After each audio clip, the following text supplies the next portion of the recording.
নমস্কার, কেমন আছেন সবাই? চয়নিকা ব্লগে সবাইকে স্বাগত জানাই। আজকে বাড়িতে পনির রান্না করব।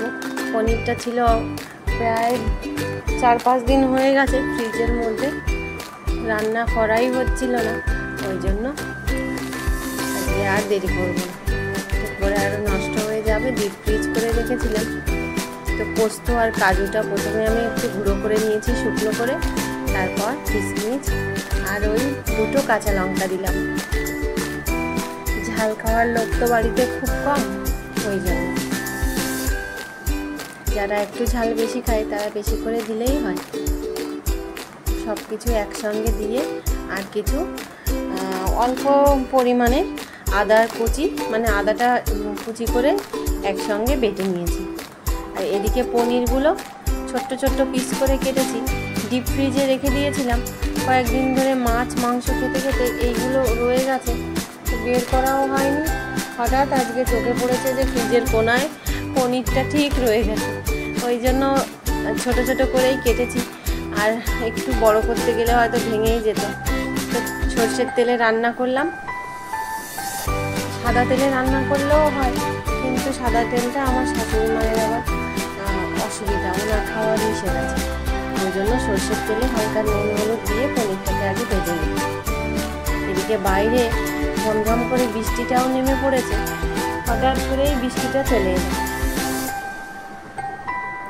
একেবারে আস্তে আস্তে করে আঁচটা কমিয়ে পনিরটা ভেজে নিয়েছি। আর ওই একই তেলে এবার কিছু গরম মশলা ফোড়ন, এলাচ, দারচিনি আর লবঙ্গ। এই যে এইখানে পোস্ত, কাজু, তারপর আপনার 2টো কাঁচা লঙ্কা দিয়েছি, এদিকে কিশমিশ দিয়েছি, আদা, হ্যাঁ এইগুলোই একসঙ্গে পরে আবার একটু জল দিয়ে ভালো করে বেটে নিলাম। আর সেই বাটাটাই এখন ফোড়নের মধ্যে দিয়ে দিলাম। এই মশলাটা দিয়ে নিরামিষ এই পনিরটা রান্না করলে এত ভালো লাগে খেতে। একটু হালকা জলও দিয়ে দিয়েছি, ওই মশলা ধোয়া জল। আর এইবার খুব সুন্দর করে এই মশলাটা কষিয়ে নেব। পরিমাণ মতো নুন হলুদ দিয়ে দিলাম। আস্তে আস্তে গ্যাসের জালটা একেবারেই কম করে আমি মশলাটা কষাবো। বারবার নেড়ে চেড়ে দেবো যেন লেগে না যায়। উপর দিয়ে ধনে গুঁড়ো আর জিরে গুঁড়ো দিয়ে দেব।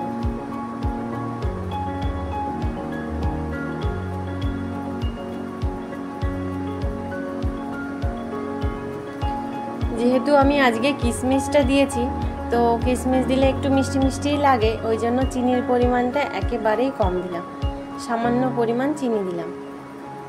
এবার সব কিছু একসঙ্গে ভালো করে কষিয়ে নেব।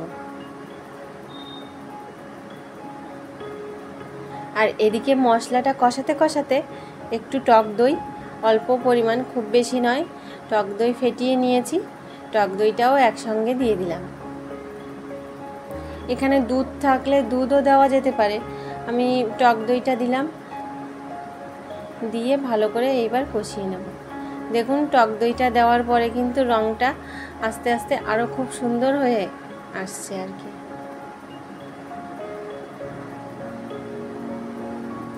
মিক্সি ধোয়া জল বেশি দেবো না, ব্যাস ওই জলটুকু দিয়ে রান্নাটা হবে।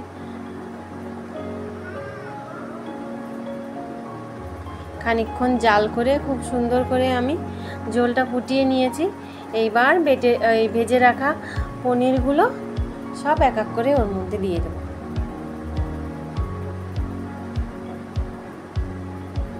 পনিরগুলো আজকে দেখলাম খানিকটা নরমই রয়েছে, ওই জন্য খুব জোরে আর নাড়াচাড়া করা যাচ্ছে না, একটু আস্তে আস্তে নেড়ে চেড়ে এই দেখুন ঝোলটা টানিয়ে নিলে রঙটাও কি সুন্দর আসছে আস্তে আস্তে।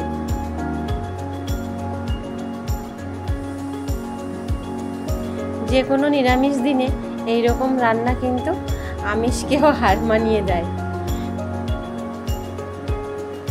রান্না প্রায় শেষের দিকে ওপর থেকে আমি ঘি ছড়িয়ে দিলাম।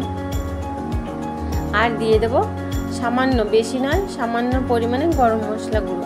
গরম মশলাটা তো আগে থেকে আমার গুঁড়ো করা থাকে, তো ওইটা ওপর দিয়ে অল্প করে ছড়িয়ে দেবো। এবার খুব সুন্দর গন্ধটা আসবে। আর গ্যাসের আঁচটা এবার একেবারে বন্ধ করে দেবো, আর একটুও জাল দেবো না। ঢাকনা দিয়ে 5 মিনিট ঢেকে নিয়ে তারপর নামিয়ে নেব। ব্যাস হয়ে গেছে পনির রান্না। দুপুরবেলা আজকে এই নিরামিষ রান্নাটাই আমার চলবে।